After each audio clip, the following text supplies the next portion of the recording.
The most heartbreaking decisions are not made in anger. They are made in silence with a pen in hand and a heart full of sorrow. This is a story about one of those decisions. It is a fictional tale inspired by royal themes, but it is not real. It is not confirmed. It is a dramatized story about a king, his wife, and the son who would one day take his place. It is about the moment a husband had to choose between protecting the woman he loved and protecting the future of an entire institution. Imagine a king sitting alone in his study holding a document that would change everything. He reads the final paragraph twice. He puts his pen down, he keeps his fingers against the desk for a few silent seconds, and then he tells his team to release it exactly as written. No softening, no diplomatic buffer. The command was total. It barred the queen consort from every future coronation ceremony, every rehearsal, every procession, every formal event connected to the crowning of the next king and his wife. It was final, and it carried his signature. When the queen consort got the confirmation at her residence, she initially thought she had just lost access to some planning meetings. Then her aide explained the full scope. She would not process, she would not rehearse, she would not sit within the official ceremonial structure at all. She gripped the arm of her chair and asked whether the king had signed the order himself. The aide answered with one word: yes. She dismissed the room, but before the door closed, she demanded to know whether the future king had been consulted. And that question right there tells you where her mind immediately went. Suspicion replaced shock, because the future king had been protecting his wife's position from competing authority for a while. The signed order actually contained an additional clause transferring every female ceremonial duty to the future queen, meaning she wouldn't just attend the next coronation. She would occupy the symbolic place the queen consort believed still belonged to her. But the deepest wound wasn't even in the public declaration. A sealed internal review, a confidential palace investigation into restricted decisions, had documented a direct challenge to the king's succession plan, and the future king had already read it. So, while the queen consort was searching for the person she thought had turned the monarch against her, the king was preparing to confront the two people whose futures had made his decision unavoidable. Behind all the official language stood four people bound by marriage, succession, loyalty, and years of buried resentment. The queen consort saw humiliation. The future king saw protection. The princess saw a duty she had never demanded. And the king saw the private peace he had spent decades building start to collapse around the woman he still loved. The king stayed in his study after the declaration was released. The crown demanded that he judge the threat to the next reign without letting marriage weaken his decision.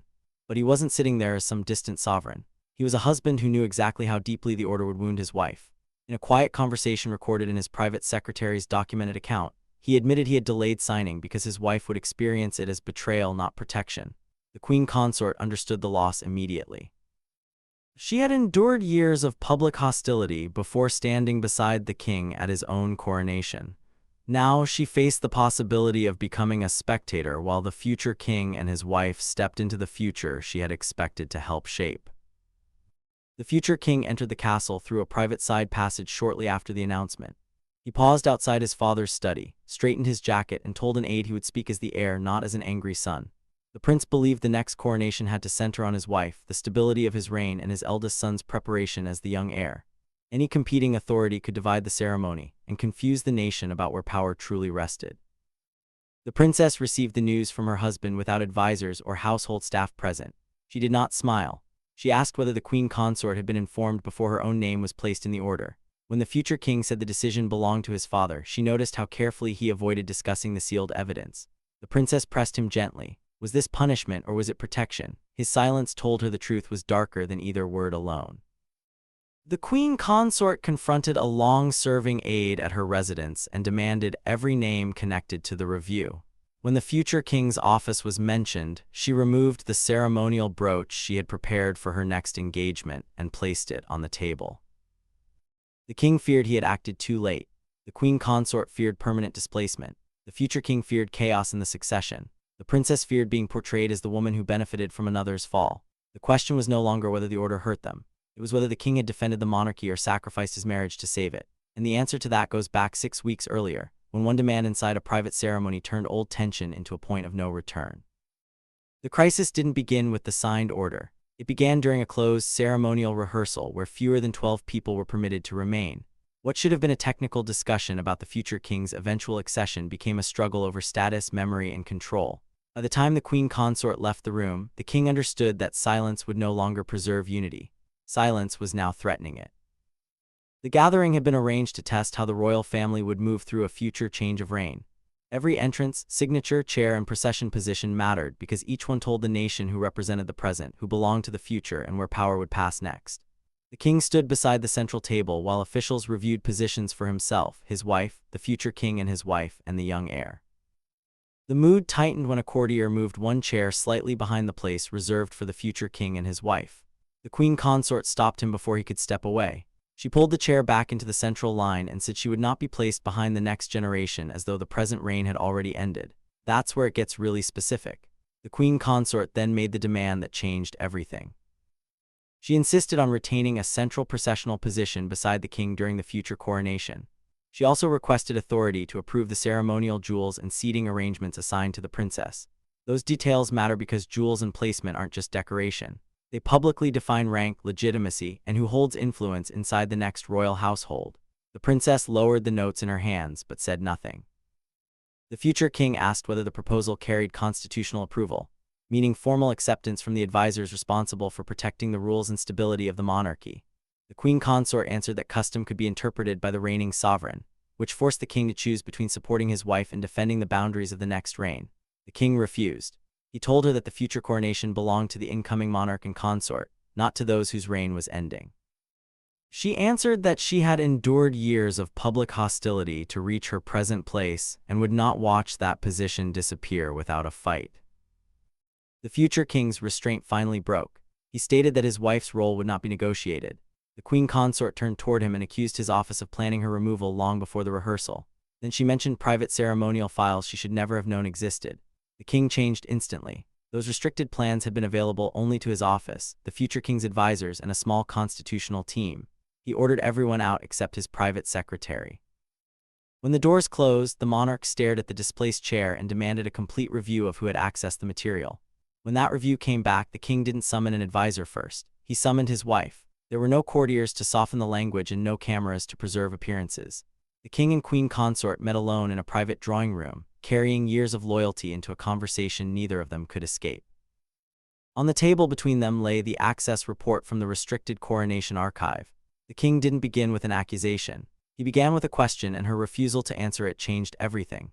The king waited beside the fireplace while the sealed review rested before her chair. He warned that their conversation would remain personal unless she forced him to make it official. When she entered, he offered no familiar greeting. He asked her to sit, then quietly demanded to know how she had learned about ceremonial plans never shared with her household. The queen consort did not answer directly. She said information affecting her future place should never have been hidden from her. She argued that exclusion had begun long before the rehearsal, and that she had merely refused to remain blind while others decided her fate. The king slid the report across the table. The documented review showed that a member of her office had requested restricted seating charts, jewelry schedules, and procession plans under her verbal authority. Those files mattered because they shaped the next reign before the public ever saw it. Accessing them meant crossing from private concern into direct interference with succession planning. The queen consort didn't deny the instruction. She insisted she had acted to protect herself from being erased by the future king's advisors. No sealed document, she said, should decide her place without allowing her to speak. The king answered that the argument was no longer about where she would stand. She had bypassed his authority and attempted to reshape a future coronation before he had approved its structure. The queen consort rose. Anger sharpened her voice as she accused him of allowing guilt over his former wife and fear of his son to control the monarchy's future. The king stood at once. His restraint broke. He told her never to use the memory of his former wife as a weapon against his son. Silence followed. Her anger collapsed into hurt as she asked whether decades of loyalty meant nothing whenever the heir objected. He replied that loyalty couldn't require the crown to ignore a breach of trust. The king offered one final compromise. The queen consort could keep her public duties in present standing, but she had to withdraw voluntarily from all future coronation planning and accept the princess's uncontested ceremonial role. She refused. Withdrawal, she said, would look like confession. The king closed the report and told her that refusal left him only one choice. The queen consort understood the warning, yet she walked out without accepting his terms. The confrontation ended as a wound between husband and wife. But within hours, the machinery of the monarchy would turn that wound into an enforceable royal decision. Royal power rarely announces itself with raised voices. It moves through guarded consultations, private memoranda, and signatures placed beneath language chosen with surgical care. After the queen consort rejected the final compromise, the king turned to the small circle capable of transforming a marital judgment into a binding ceremonial command. The most important voice in that room belonged not to a lawyer or courtier, but to the son who would inherit the consequences. The king entered the consultation carrying the strain of the confrontation with him. He held authority over his royal household and could decide who participated in ceremonies that were not fixed by law. But because the order concerned a future coronation, his constitutional advisors warned that every sentence had to protect the future king's independence when the next reign began. A senior legal advisor urged the king to avoid removing the queen consort's title or present duties.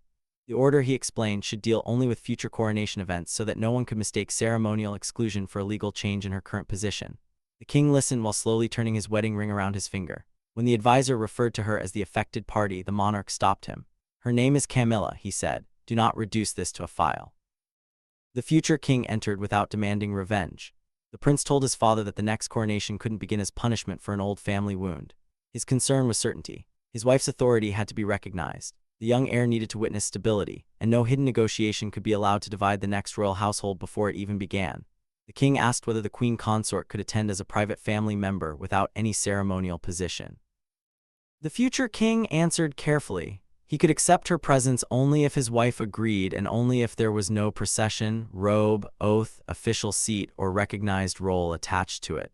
The future king wasn't asking for humiliation. He was drawing a boundary that couldn't later be challenged. The princess met the king separately and refused to demand his wife's removal. She told him she would never ask a husband to disgrace the woman beside him. Yet the princess also admitted that she could not enter a future coronation knowing her place might still be questioned through private bargaining. Her words mattered because she wasn't fighting for status. She was protecting the clarity the ceremony had to represent. The princess then offered to withdraw from early planning until the dispute was settled. That sacrifice became decisive. The king understood that the woman gaining authority was willing to step back while the queen consort had tried to reach beyond the limits of her role.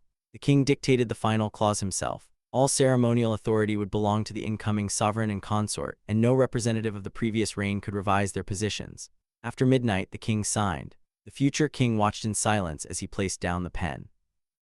Protecting the monarchy, the king finally said, often means injuring the people closest to it. By morning, the order had left his desk, and its first consequences reached the queen consort before anyone could prepare for her reaction.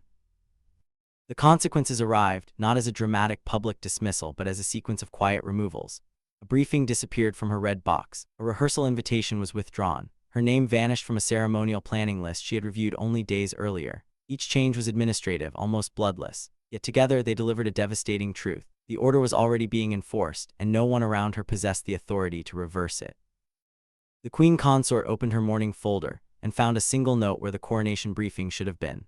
The note directed every future question to the future king's office. She read it twice, folded it once, and placed it beneath an untouched cup of tea. Her private secretary entered with more bad news. The ceremonial advisors attached to her household had been reassigned, and every wardrobe consultation connected to future coronation events had been cancelled. The queen consort asked whether the king had personally approved each removal. The answer cut deeper than blame. The signed order activated the changes automatically. No second command was required. Unease spread through her household almost immediately. Staff members who expected to coordinate with the future court began questioning whether their positions would survive. Some quietly requested transfers, afraid that loyalty to the queen consort now looked like membership at a defeated faction. That matters because royal households depend on trust and continuity. Once experienced staff begin leaving, influence disappears long before any title does. The king felt the distance at his next engagement. He noticed the empty place beside him after his wife canceled without explanation. The king completed the program, smiled when required, and spoke with steady control. Yet he asked his equerry twice whether she had given a reason, but even he could offer no answer. The future king received the queen consort's private message before the event ended. She demanded a direct conversation and accused his office of using the order to strip away powers it had never mentioned. The prince told his staff not to reply until he had spoken with his wife. She urged him to answer personally. She warned that silence could make a settled constitutional decision feel like deliberate cruelty. The princess understood that victory without restraint could turn public sympathy toward the person who had lost.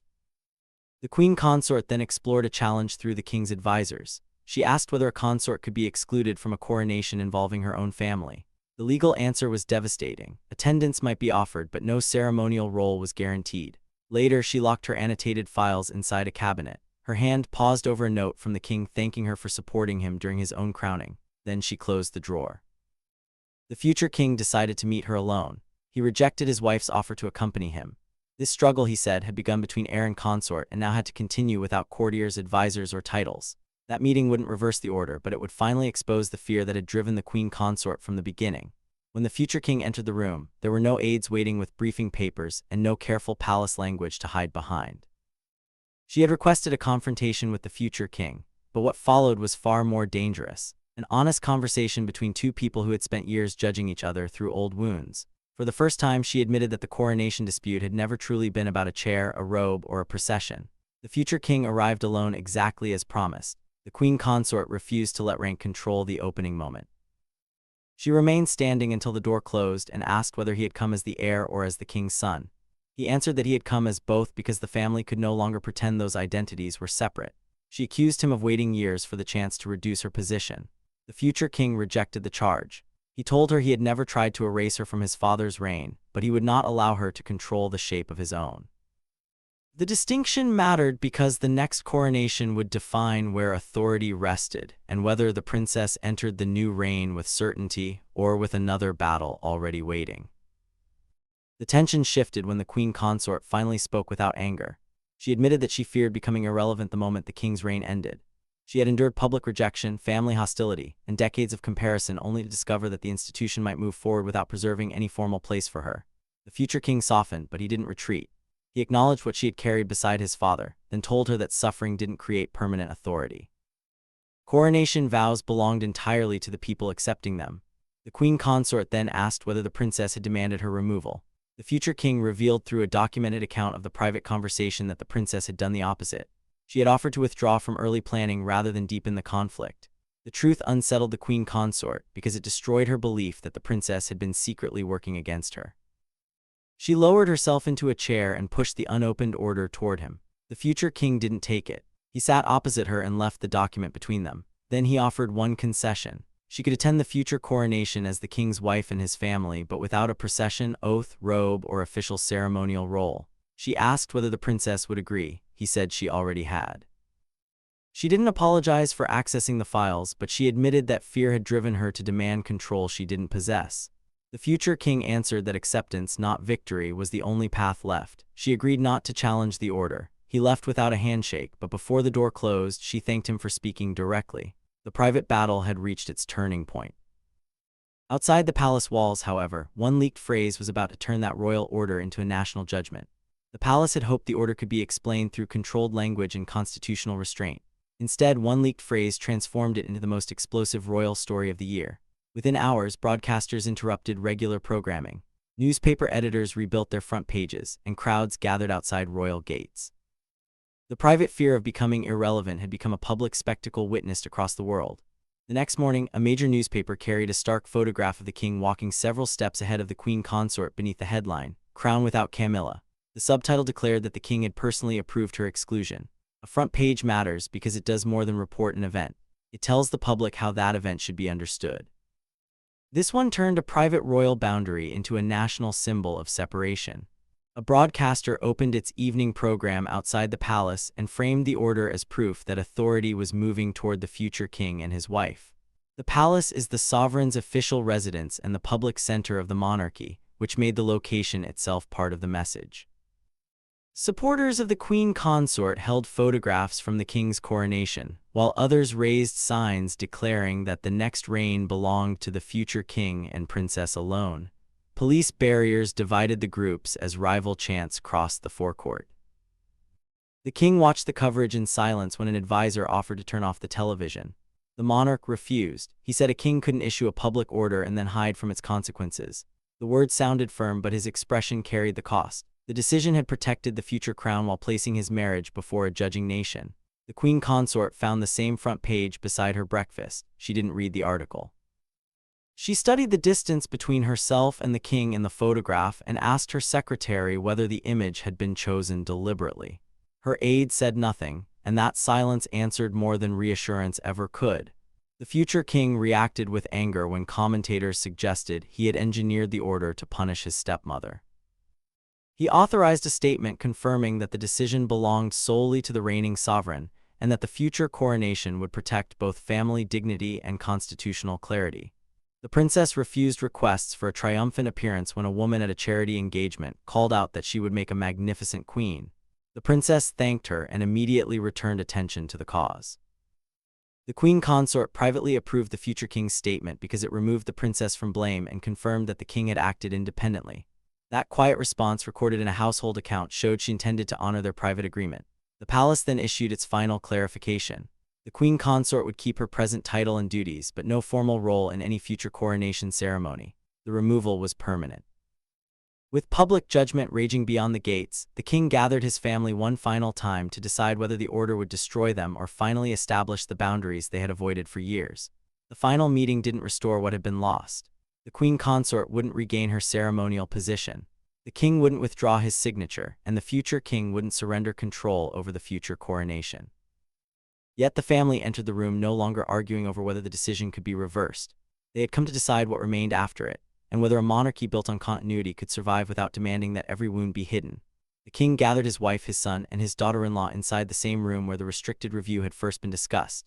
The signed order rested on the table, but no advisors were present. The king began by accepting responsibility. He admitted that he had delayed setting firm ceremonial boundaries because he wanted to avoid hurting his wife. That delay allowed uncertainty to become suspicion and suspicion to become a breach of trust. The king didn't excuse what had happened. He simply acknowledged that his silence had helped create the crisis. The queen consort answered without defiance. She confirmed that she wouldn't challenge the order or seek a formal role in the future coronation. She admitted that fear of losing her place had pushed her across a line the sovereign couldn't ignore. She would remain beside her husband, but she would no longer attempt to shape the next reign. The future king promised that the queen consort wouldn't be erased from his father's years on the throne. Her public service, her support for the monarch, and her place within the family would be recognized honestly. Yet the prince made one boundary permanent. His future reign wouldn't be controlled by obligations created during the present one. The princess then addressed the queen consort directly. She said she had never sought her humiliation and didn't see the transfer of ceremonial authority as a victory. The princess would support her husband and protect the dignity of the crown, but she wouldn't inherit another woman's resentment. The king reached toward his wife's hand, then stopped before touching it. He allowed her to decide. The queen consort placed her hand over his. The gesture didn't erase the conflict, but it confirmed that their marriage would continue even though their royal roles had been separated. The family accepted the final arrangement. The queen consort could attend the future coronation as the king's wife and an honored family member, but she wouldn't process, swear an oath, wear coronation robes, approve ceremonial details, or hold an official place. The king locked the signed order inside a secure case. The decision, he said, would never be reopened. This wasn't the queen consort's destruction, the princess's triumph, or the future king's revenge. It was the moment the king finally separated personal devotion from royal authority. There would be no reversal. The queen consort kept her marriage but surrendered control. The future king protected his reign without demanding punishment. The princess accepted power without celebrating another woman's fall. The king preserved the monarchy by accepting that love could remain private even when power had to move forward. And honestly, when you step back and look at the whole thing, the most revealing part isn't the order itself. It's the fact that the princess offered to step back from planning before anyone asked her to, while the queen consort accessed files she wasn't supposed to know existed. That contrast tells you everything about why the king ultimately signed. One woman was willing to sacrifice her position to protect the family's future clarity. The other tried to secure her position before the future even arrived. In the end, the king chose the person who wasn't fighting, and that might be the quietest and most permanent royal shift we've seen in decades.